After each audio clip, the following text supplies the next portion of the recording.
Simply by virtue of being on a college campus, you have at your fingertips the thing that Faust sold his soul for, which is knowledge. And yet students are encouraged to think of themselves as victims.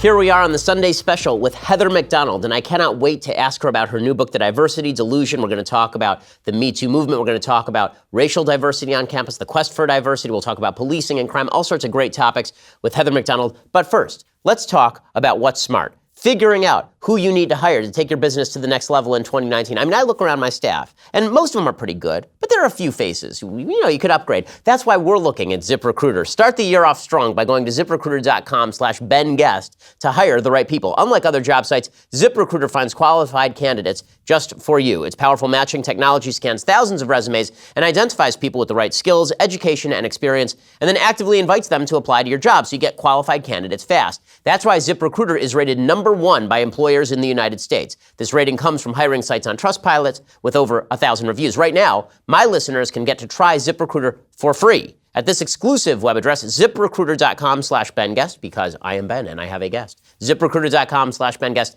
And if you love the show your support for the show and ZipRecruiter by going to ZipRecruiter.com/BenGuest, BenGuest. Again, ZipRecruiter.com/BenGuest. ZipRecruiter is the smartest way to hire. Go check it out right now, ZipRecruiter.com/BenGuest. Heather, thank you so much for stopping by. I really appreciate it. It's my You're one honor. of the rare female guests on the Sunday special. We get so much mail about it. I wonder why that is. I know. Could it be there's a difference between males and females? Or I'm a sexist, one of the two. So, Right. So let's talk about your book, The Diversity Delusion. So first of all, why should anybody care about college campuses? I mean, what I hear from a lot of conservatives is that basically college campuses are a place for the fringe. People get out of college and then they are ensconced in the real world. They have to pay taxes. They have to be integrated into society. And gradually they become more conservative. So why are we wasting all this breath worrying about race and gender pandering at the university level? Because we're all in Gender Studies 101 now. It does not stay put. If anything should have told us this, it was the Brett Kavanaugh hearings, where you had a direct transmission belt from academic rape culture nonsense into the Senate Judiciary Committee. This is very scary stuff. The whole believe survivors mantra that was put out there with a hashtag during Brett Kavanaugh, that is the identical travesty, destroying due process, destroying the presumption of innocence that now reigns supreme on college campuses. White males basically are under a death sentence in this culture today. There's not a single mainstream institution that is not using radical race and gender quotas to hire. Again, this is something that comes out of the identity politics of the university. It is transforming our world. I'm very familiar with that argument that, the market will take care of it. And Michael Barone, a wonderful Washington journalist, wrote a whole book about that seemed plausible at the time, that there's soft America, which is the universities, and hard America, which is the rigor of the marketplace, and that all these Black studies majors and women's studies majors would just have to grow a backbone as soon as they got out. Unfortunately, that prediction has not held true. It's the universities that are remaking the academic world in their image. Well, a lot of folks on the left would sort of counter this by saying that, not only does white privilege exist, not only do white people have a long history of dominating politics in the United States, but the statement that, for example, white men are under serious assault in the culture, that's overstated. White men are still doing generally okay. White men still earn pretty well. And by the way, white men have a long history of dominating a lot of institutions in the United States. So isn't it time for them to take a back seat? How do you respond to that? No, the only thing that should matter is merit. I don't care what happened in the past. There is no way that lowering your meritocratic standards in order to compensate for real or perceived and phantom racism or sexism in the past does us any good today. And it's simply not the case today that white males are dominant. There's not a single mainstream institution, whether it's the media that is not twisting itself into knots for diversity, for running bylines by diverse names, for content. Publishing houses are scrutinizing their publishing lists to engineer diversity. You basically as a white male, you have to be something that we heard about for blacks in the 90s. You have to be twice as good to get looked at. And this is quite explicit. You know, you have corporations signing on to these pledges to be 50-50 female by 2020. And they mean it. This is something that is very real and is transforming our culture. Well, one of the complaints that you hear about the meritocracy, and this is not just a complaint that I think exists on the left, it's now, I think, infected parts of the populist right, is the argument that meritocracy is itself a sort of tracked system, that basically the society is going to break up into the people who have intellectual merit and it's going to leave everybody else behind. And the cure for that is sort of these forced diversity systems, taking into account other factors other than merit in a particular field, because if we have a meritocracy, then the people who are the best at things are the only people who are going to succeed. What do we do with the folks who are not succeeding in a meritocracy, whatever their race and gender? Well, how about we get rid of the ridiculous idea that everybody should go to college and that the only way you can have dignity in life is to have some white-collar job that you've eked out after getting your communications or marketing major, which is a completely bogus goal for a university. They should be not involved in that type of very nuts and bolts vocational work. There is honor and virtue and accomplishment in working with your hands, in keeping our society going, in making things. But we have this insane idea where we only valorize jobs that purport to require a college degree. So I think, you know, there is some problem. I'm not necessarily a utopian when it comes to robots. I think there's a problem there.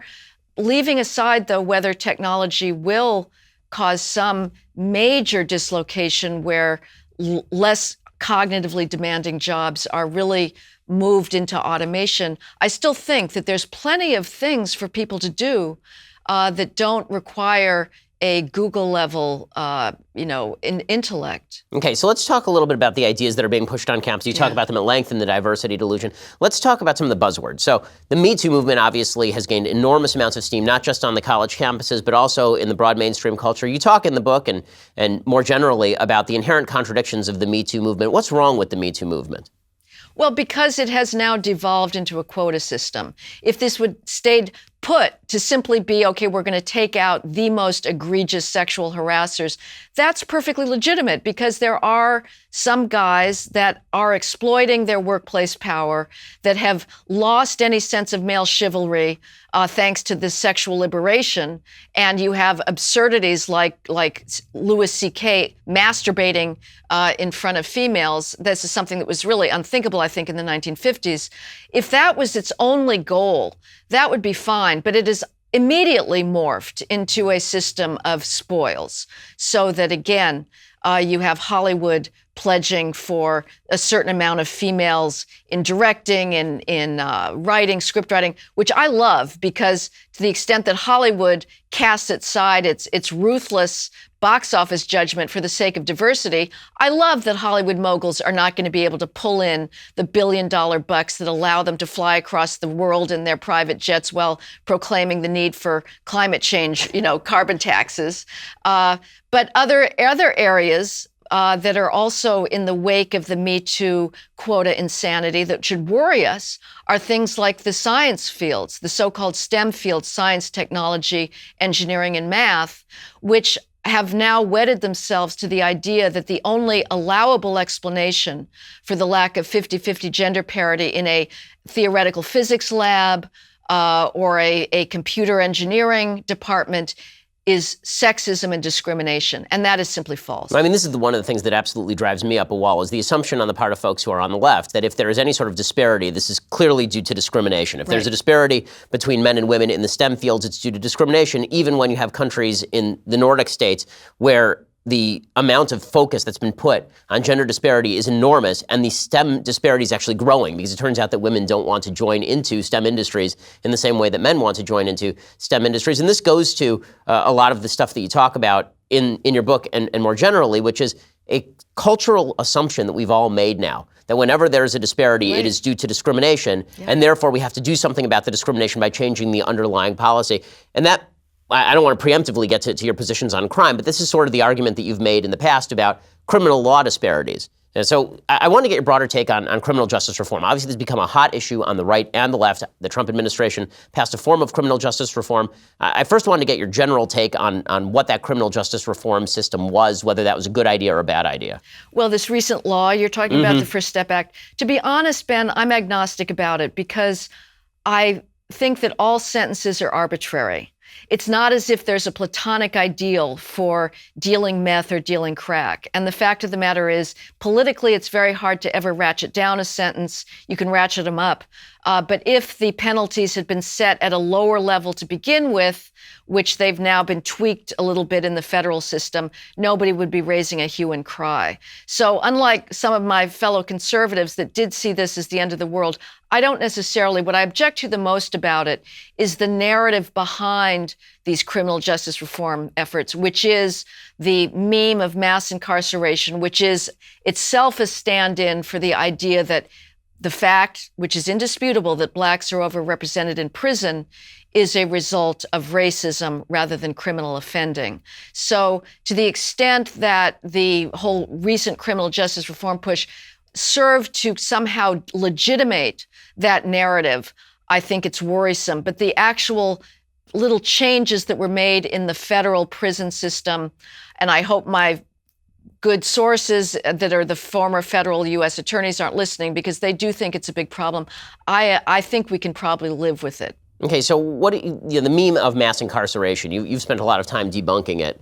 Why do you think that that's not true? It's become obviously a very popular talking point. There's so many millions of people who are in prison or have been in prison in the last 20 years. Proportionally speaking, more people in prison in the United States than in European countries. Why do you think it is that there are so many people in prison in the United States as opposed to other countries? Because we have a lot of crime here. We're a very violent society. Our murder rate is about 22 times higher than in Germany. We have violence that is unknown in the rest of the developing world. It's mostly gun violence, but now, Britain is sort of trying to catch up with knife violence. But nevertheless, with the degree of family breakdown we have, we've always been a more violent society.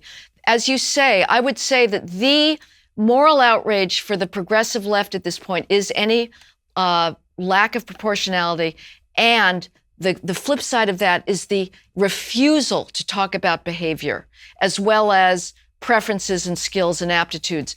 But when it comes to the criminal justice system, when it comes to policing, there is a complete taboo in talking about racial crime rates, which is the one thing that explains the disparities in the prison population. And when people ask you about this, typically it's guised in the form of you're a racist for even mentioning any of this stuff. If you suggest that the crime rate in the black community is higher than it is in other communities in the United States, particularly violent crime, then that obviously is an indicator that you're a racist because you agree with the racist cops who are rounding up black people sort of randomly. You got a lot of that during the Obama administration. You've been getting a lot, the same amount of that under the Trump administration? No, because we're all in the resistance. The media's in resistance mode. And so the Black Lives Matter narrative has had less purchase.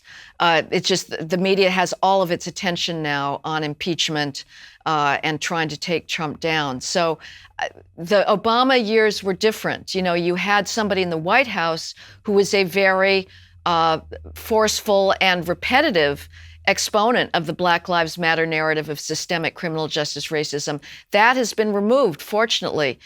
Former Attorney General Jeff Sessions was quite explicit about his support for the cops. So, it hasn't been as much. I also haven't been writing about policing quite as much. I've been focusing on the universities. But in any case, we've sort of moved on. What I would say to people that say, oh, it's racist to talk about the black homicide rate, which is about 8 times higher than whites and Hispanics combined. If you were to take Hispanics out of that, you'd get about 11 to 12 rate disparity between blacks and whites. Well, let's talk about the criminal victimization rate. This is the civil rights violation of our time, that blacks die of homicide at 6 times the rate of whites and Hispanics combined. I don't see any Black Lives Matter activists protesting that, but that is a major, major disparity. The whole phenomenon of getting gunned down in a drive-by shooting, that does not happen to white kids. If it did, there would be a revolution in this country. In 2016, there were 4,300 people shot in Chicago. That's one person every 2 hours. They were all black. Can you imagine if 4,300 white people had been shot? It's unthinkable. The media doesn't give a damn about black bodies unless they're shot by a cop. They do give a damn about white bodies. We see what happens if there's a school shooting, and white kids are taken out. It's the end of the world. There is a school shooting type experience every couple of months in the black community, and nobody gives a damn about it except the police and the families of those kids that are shot. So in a second, I want to ask you to myth bust a little bit all of the focus on drug crime, because one of the ideas that's been put out there about crime is that the disproportionate number of people in prison is specifically because of the war on drugs, and if we got rid of the war on drugs, then it would alleviate this problem. But before we get to that, I first want to talk to you about getting life insurance. You need to get life insurance, okay? You're an adult. Stop being a child. It's time for you to recognize something. You're going to die, okay? We all know it. I know it. You know it. Everybody knows it. You're going to die. And that means that you need life insurance, because when you plot, you don't want your family taking your body and shoving you into a pauper's grave like Mozart at the end of Amadeus. Instead, go get some life insurance. All you have to do is head on over to Policy Genius. It's hard to know where to start, but making sure your family is financially protected is really important. Policy Genius has created a website that makes it easy for you to compare quotes, get advice, get covered without extra fees or commissioned sales agents. Policy Genius is the easy way to get life insurance in minutes. You can compare quotes from top insurers to find the coverage you need at a price you can afford. From there, you can apply online. The advisors at Policy Genius will handle all the red tape. They'll even negotiate your rate with the insurance company. It's all part of their best price guarantee. And Policy Genius doesn't just do life insurance. They also do disability insurance to protect your income, and homeowners insurance and auto insurance. They can help you get covered fast. So if you've been intimidated or frustrated by insurance in the past, try starting your search at policygenius.com. In minutes, compare quotes. You can do the whole thing on your phone right now at Policy Genius. It is indeed the easy way to compare and buy life insurance. Okay, so let's talk a little bit about drug decriminalization. Yeah, I'm in favor of decriminalization of marijuana. I've heard arguments on both sides of that particular issue, but I'm in favor of that because it seems to me that the war on drugs has been a giant fail in a lot of ways, particularly with regard to marijuana. When I was in middle school, people were dealing marijuana on the playground, and it wasn't hard to get. So it seems to me that the law enforcement community just has been unable to control the problem. There's just too much of a market for it. Where do you come down on drug criminalization? And also, where do you come down on the argument that the vast disparity with regard to people in prison, the so-called problem of mass incarceration, that's the result of the war on drugs specifically? Well, let me take the second question first, which is something that I've got empirical evidence for. The other is really a hypothesis and an experiment that we're living through right now, which is what would happen if we decriminalize or legalize completely. As far as the argument that the prison population in the U.S. is driven by the so-called war on drugs, it's preposterous. It's BS. It's a way of getting people all riled up against incarceration. If I can run some numbers by you, the state prison population is our largest prison system. It's 88% of all prisoners. 16% of all state prisoners are there for a drug crime, of which 12% are for possession. 12% are for trafficking, 4% for possession. Those possession, 4% of the entire state prison population, have virtually all been pled down from trafficking. Nobody, virtually zero of our prison population is there for smoking a joint, or even possessing joint amount of marijuana. The reason people are in prison overwhelmingly is violent crime and property crime. In the federal system, about 50% are there for drug crimes, but it's, again, 12% of the population generally. There's about 116 federal prisoners who are there for marijuana trafficking. And the other typical chestnut that we get from the Black Lives Matter, anti-mass incarceration movement is the federal crack penalties, that these are also responsible for the blacks in federal prison. Well, guess who wanted very high, stiff penalties on crack? It was the Congressional Black Caucus, who said that the crack epidemic was the worst oppression that their community had experienced since slavery. These were people like Charles Rangel, Alton Maddox, in Brooklyn.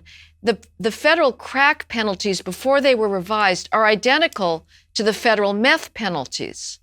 Identical mandatory 5-year sentence for an X amount of meth or crack.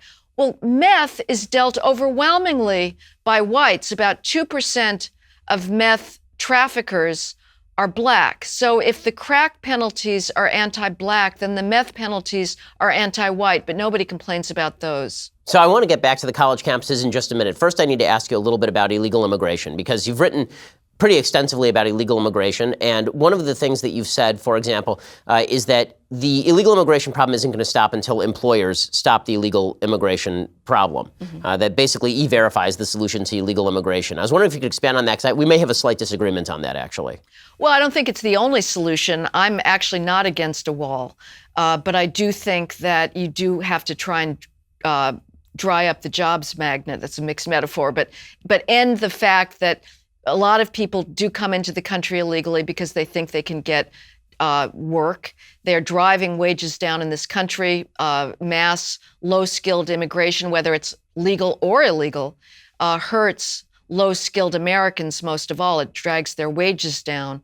So I think it's perfectly reasonable to ask employers to make sure that they are verifying that the documents that are presented to them are actually valid. I'm curious why you're against it. Yeah, so I mean, I abide by the law when it comes to this sort of stuff. I remember we went through an agency to try and find our current nanny, and we said this person needs to be a citizen. They brought us a person who was pretty good. We asked for her social security number. She wasn't a citizen. We paid her for her time in coming to see us, but then we said we can't hire you, obviously.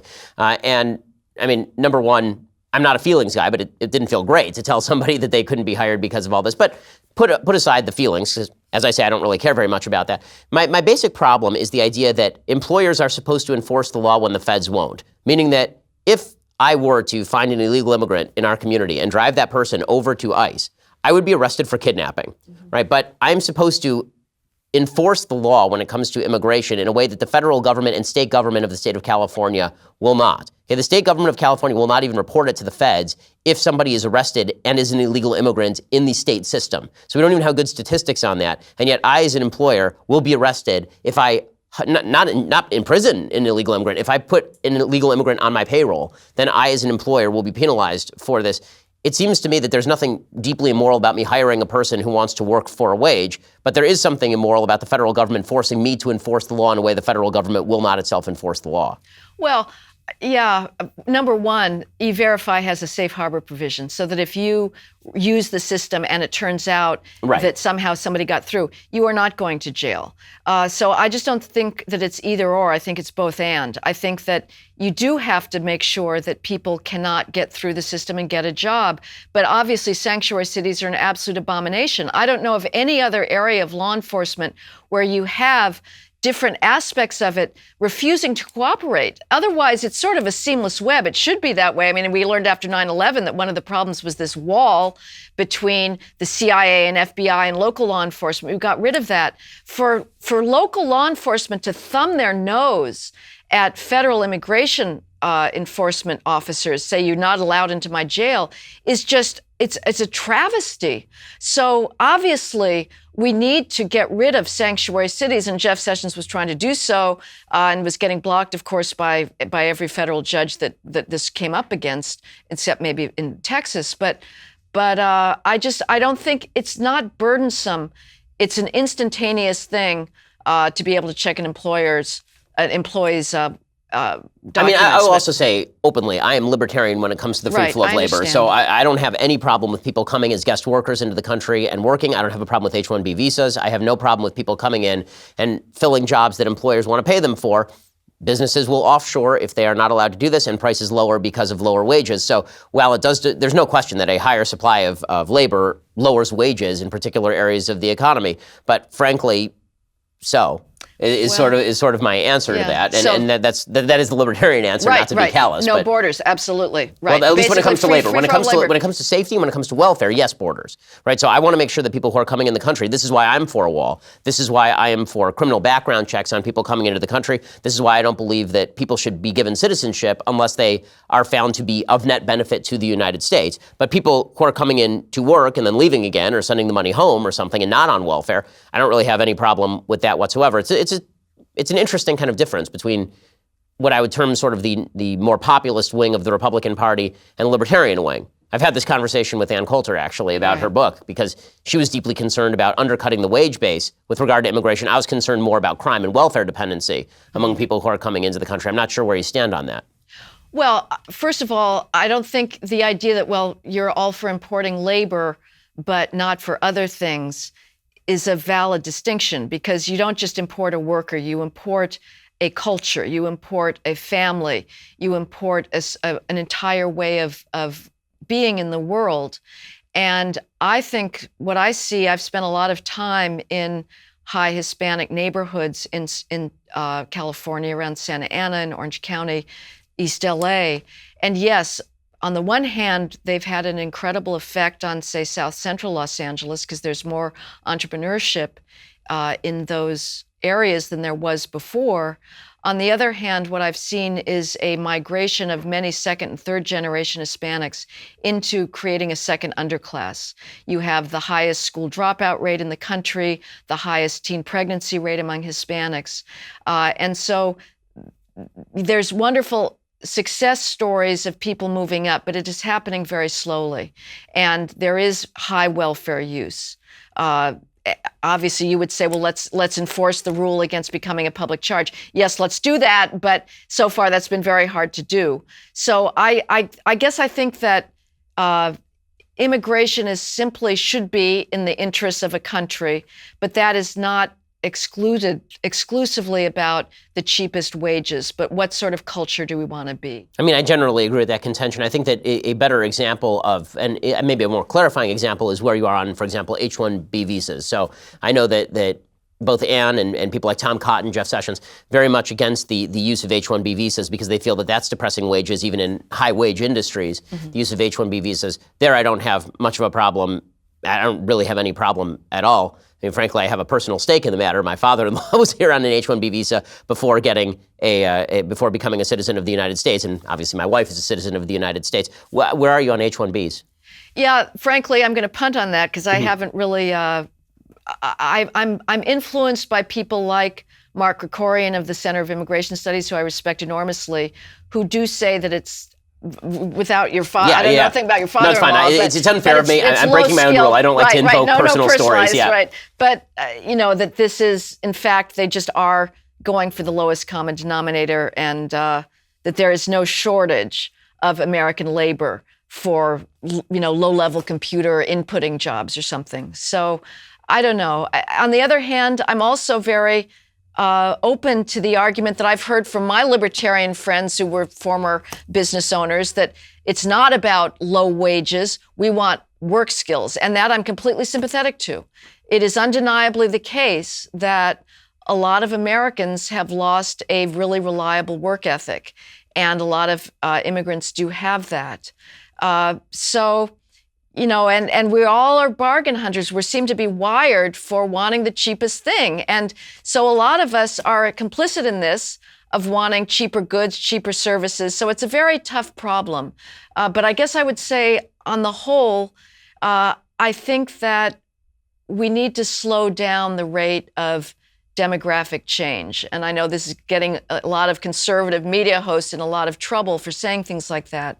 But I think that a pause is necessary for assimilation, and just to see, how things are playing out. Because we've had some very, very radical, massive population flows recently. And it's not clear to me, when you combine this with our ethic of anti-assimilation, how this is going to work out, or is working out, because I think we're already seeing some problems of that, where you have even very high-skilled immigrants like Asians adopting the oppositional mentality of a victim ideology, which is incredibly perverse. Right, let's talk a little bit about the demographic change argument before we get ourselves boycotted, because I think that what you mean by that is actually not what some folks on the left would suggest you mean by that. What they think you mean by that is that we need more white people and fewer brown people, right? That was the way they would put it on MSNBC, right. Is that when you say demographic change, what you're deeply worried about is too many black and brown people and not enough white people. And it seems to me that the argument, whether it's made by Tucker Carlson or by you or by Ann Coulter for that matter, with regard to this particular issue, has not really been a color-based argument. It's been a culture-based argument, absolutely. Meaning that if somebody wants to come in and assimilate to American values,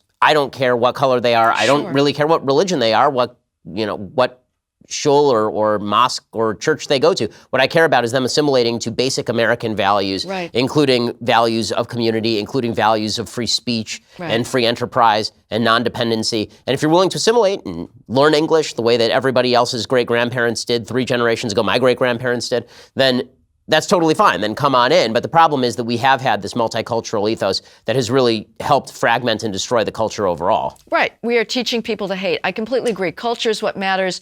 Bourgeois habits of deferred gratification, self-control, a sense of public space, not littering, cleaning up around your house.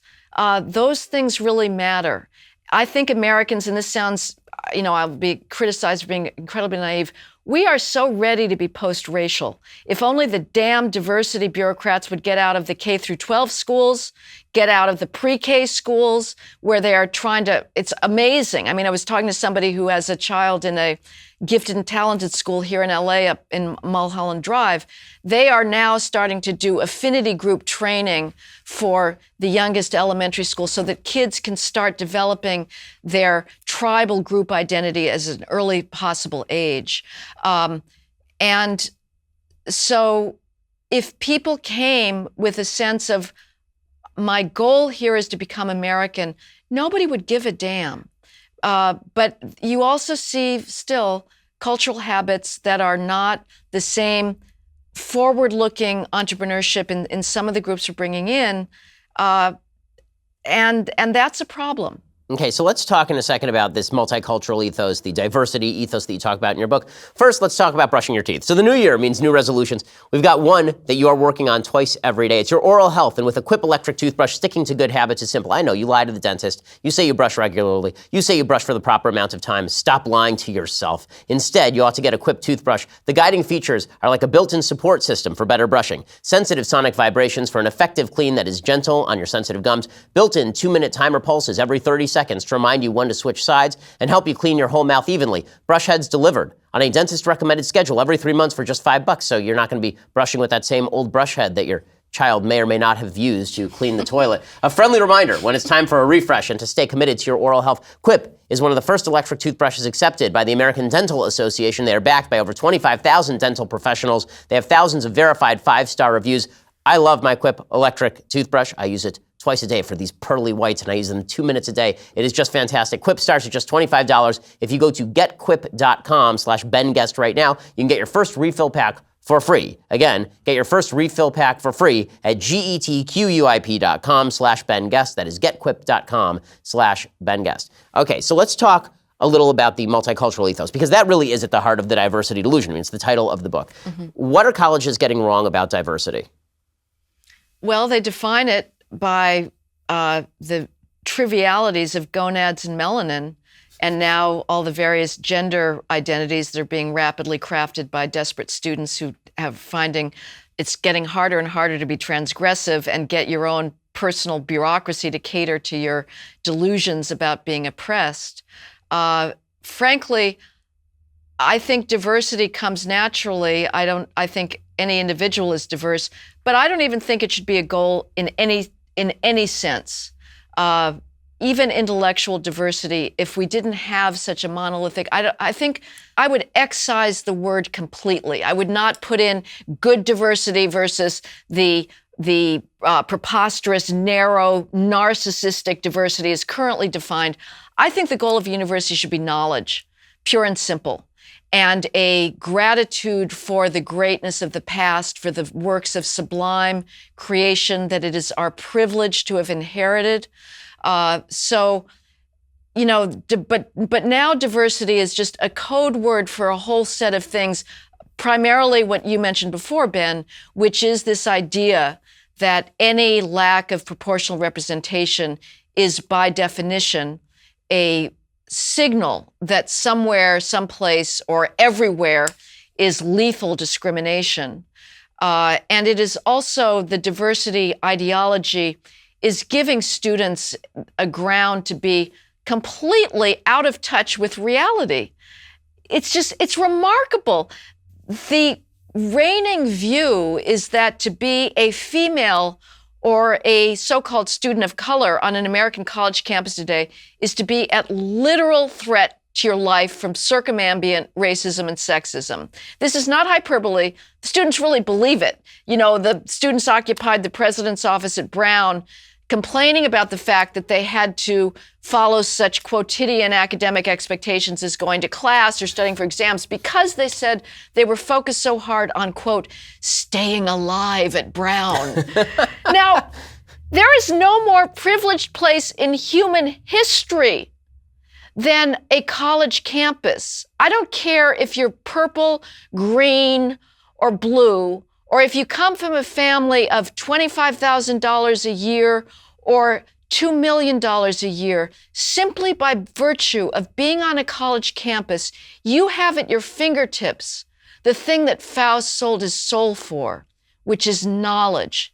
Every intellectual resource is open to you without regards to your color or your gender. Every book that has ever been written, you can read. This is something that would have driven the Renaissance humanists mad with envy and desire.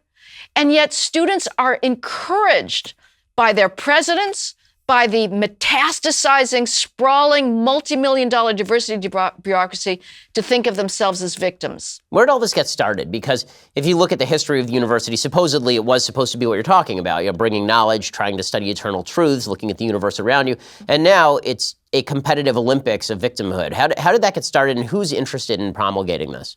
Well, I think it started in the 60s when you had civil rights movements morphing into Black power, and schools that, for completely understandable reasons, said, boy, we've got to quickly jumpstart a Black student body, and employed the same technique that they're employing today, which is incredibly self-destructive and counterproductive, which is vast racial preferences, bringing students in who do not share the average academic skills of their peers in order to fulfill a racial quota.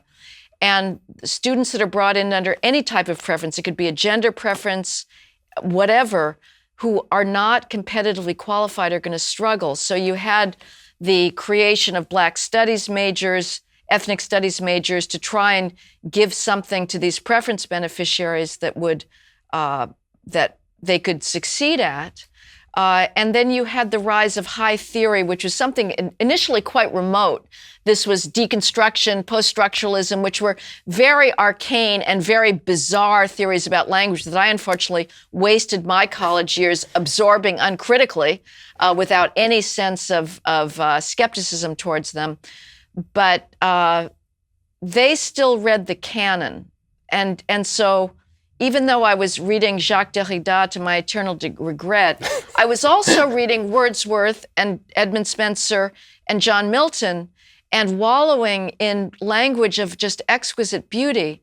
In the 80s, some of the core ideas of deconstruction took a 180-degree turn. Deconstruction had denied that there was such a thing as a human self, a completely counterfactual proposition, but nevertheless, one that lured in stupid students like me.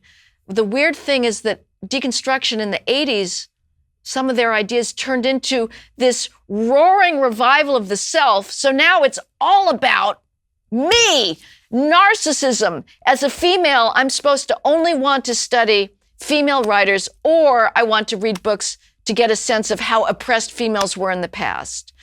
This is just a travesty of what education should be, which is about taking our own petty selves out of ourselves into a world that is so much larger than our minds could ever have encompassed.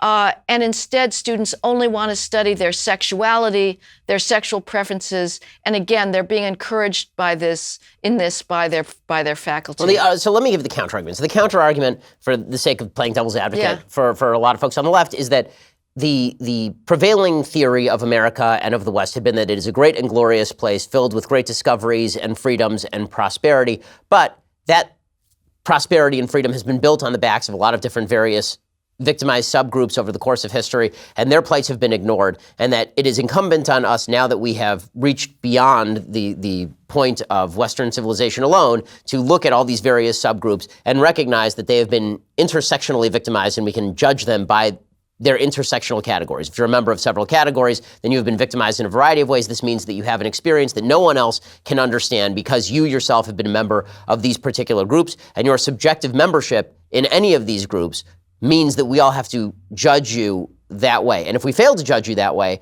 then we are simply standing in for the patriarchal, oppressive system above. Is that completely wrong, 70% wrong? What percentage wrong is that when it comes to building a better world?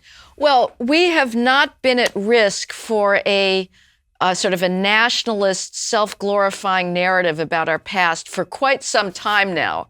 I don't think there's any dearth of our history books or our history courses papering over the very real, very unfathomable hypocrisies that dominated America, for instance, for nearly 200 years, with our stunning blindness to the fact that both slavery and de jure segregation were just blatant violations of what this nation purported to stand for.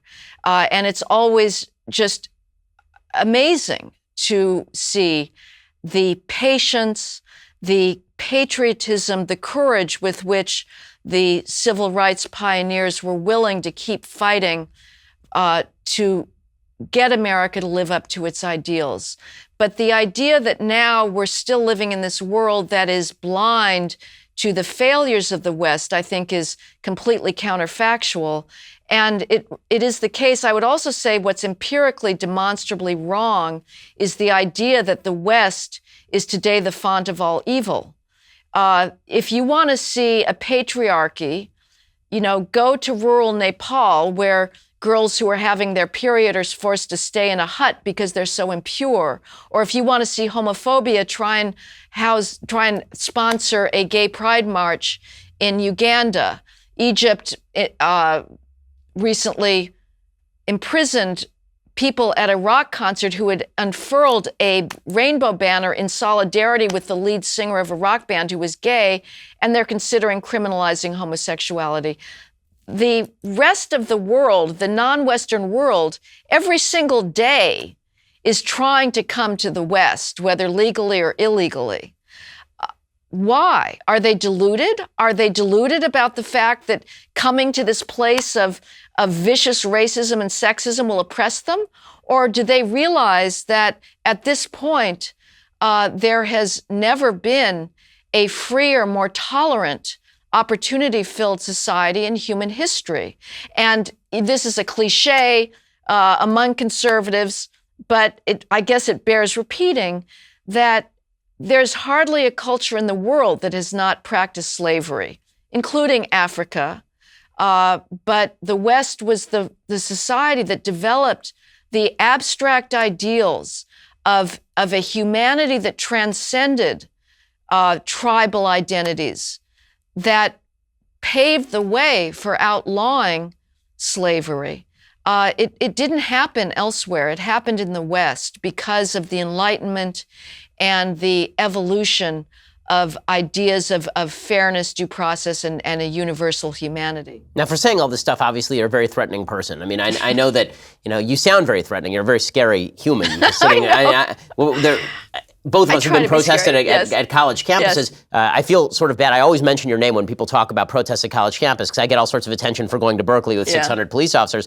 But you've been physically accosted at places like Claremont McKenna. Can you talk a little bit about your experiences on college campuses?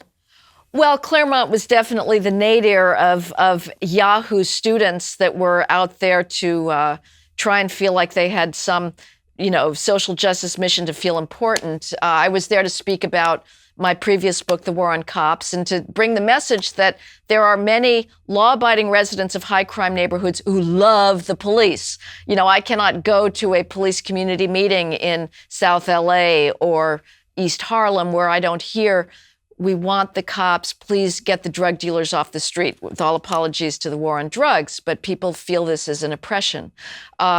And so for saying that there are people who support the cops in inner city communities and that there's no government agency more dedicated to the proposition that Black Lives Matter than the police, because they saved tens of thousands of minority lives starting in the 1990s through proactive policing, I was declared a homophobe, racist, classist, anti-female, a colonialist, you name it, by the students at the colleges around Claremont McKenna, which is a small liberal arts college in east of Los Angeles.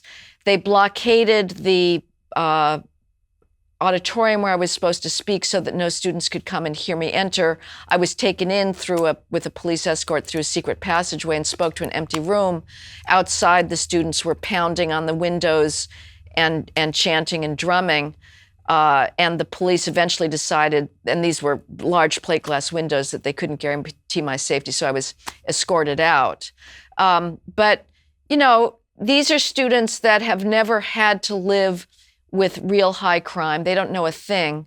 And it was something, one can hear about the free speech crisis from afar, but to be at the center of a mob is a sobering experience, because you don't know what they're going to do next. And to just feel that feral confidence in their own rectitude and their willingness to exercise the tool of every oppressive fascist government in human history, which is to be the arbiters of acceptable expression, is really something. So let's talk a little bit about the perceived threats on campus. So you're perceived as a threat, I'm perceived as a threat. We both get, I'm sure, all sorts of posters about how threatening and terrible we are. So this is where the buzzwords come in, right? The buzzwords come in when people feel threatened. So rape culture, right? You've been accused of promoting rape culture. I've been accused of promoting rape culture. What the hell is rape culture?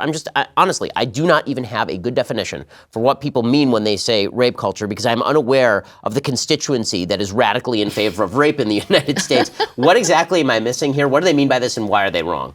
Well, I guess they would say the very fact that we have rape at all means that we're in a rape culture, that somehow we are indifferent to or tolerant of or even encouraging of females getting raped, or that maybe, to be a little less hyperbolic, they would say that the patriarchy is so strong, we so devalue females' lives that it results in a acceptance towards male violence. But you're right. I mean, I've never really tried to pin it down myself, and I'm struggling here a little bit, Ben, because it is an extraordinarily broad term. But I guess to just sort of give them the benefit of the doubt, it's shorthand for we still live in a culture that devalues females' lives and sees them as sex objects. Yeah, and the contention is that by even talking about the fact that women are free in the United States, the freest women in human history, actually, and the most prosperous women in human history, that this is actually a threat to women. That if you talk about the prosperity of women, how women ought to do well, that this is a threat to women because we need to recognize their inherent victim status.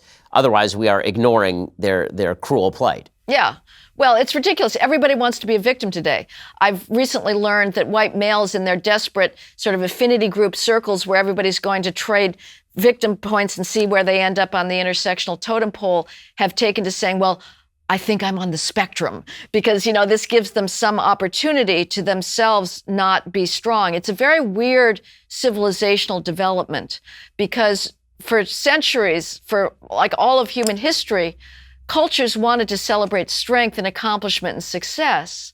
And now we celebrate alleged victimhood and oppression.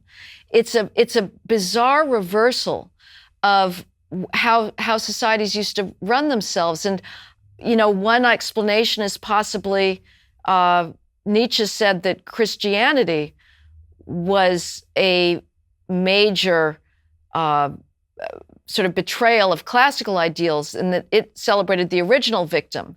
And whether that's going on, that somehow in a secular way, that idea of a skepticism towards strength and a glorification of weakness is going on. But for females today to think of themselves as oppressed is ridiculous. Again, we don't want to personalize this, and one needs a balance between anecdotes and data.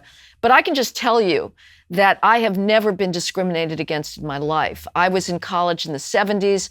My school had recently gone co-ed. If ever there would have been a time when the faculty was hostile towards females, why did they bring them in? They were destroying standards or whatever. It would have been then.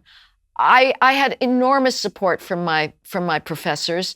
And ever since then, I have without a doubt been the alleged beneficiary of gender quotas constantly. I mean, every panel, every media experience is desperate for females. So for especially, well, I don't want to get intersectional myself, but for a white female to claim that she's oppressed is particularly ludicrous. And that doesn't mean that I'm granting any legitimacy to the, speaking as a black female meme, because I think that just all of these little identity markers are irrelevant. But nevertheless, the female narcissistic whining is particularly nauseating to me. Well, it seems like the combination of the death of the notion of objective truth, the death of the notion of the idea of eternal truth, combined with the need for victimhood in a society where victimhood is actually kind of hard to come by, has led people to the bizarre notion that you are victimized if people disagree with you, that your politics, your views are wrapped up in your subjective self-definition, and thus, if people disagree with you, they have attacked your identity, you have erased them as human beings. This obviously comes up most commonly in the context of transgenderism and the discussion of transgender pronouns. If you suggest that there is such a thing as a biological male and a biological female, and that a male cannot become a female, then you are a member of the oppressive class. How would you argue with that sort of thing? Transgender specifically, or just? Well, that seems to be the hot topic. Not to argue with transgender folks specifically, but the idea that it is oppression of high order and serious consequence if somebody says that males are males and females are females, for example. Yeah, that's a hard one to unpack. I have been sort of on the margins of the transgender wars, and I've not had that direct experience that people like you or Jordan Peterson have had. It's so complicated because they are making so radical a claim about the irrelevancy of biology and their right to choose their own sexual identity, that in refusing to use their favored pronouns, you are, in some sense, striking at their definition of themselves, and you're relying on your understanding of science.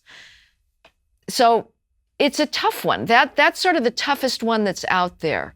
I am much more confident in being able to say that empirically, mainstream institutions are not discriminating against females or people of color. How to navigate that bizarre act of power that is going on now with transgendered people in trying to put other people in their under their linguistic thrall is a challenge. But in some sense, when they're saying it's a threat to their own identity, given that is how they're choosing to define their identity, there is something at least semantically plausible about that. Okay, so in a second, I want to ask you one final question. I want to ask you specifically as a policy expert who's focused on campuses and on crime, how the Trump administration is doing across the board on some of these issues. But if you want to hear Heather Mac Donald's answer, you have to be a Daily Wire subscriber. To subscribe, just go over to dailywire.com, click subscribe, and you can hear the end of our conversation there. Well, Heather Mac Donald, thank you so much for stopping by. Her book is The Diversity Delusion. If you haven't checked it out, you absolutely should. All of her books are great. War on Cops is great. Diversity Delusion is great. I mean, I'll be honest with you. When I have a policy wonk issue I don't know the answer to, Heather's one of the people that I turn to. Heather, I never answered. I try. Well, thank you so much for stopping by. Thank you, Ben. It's a pleasure.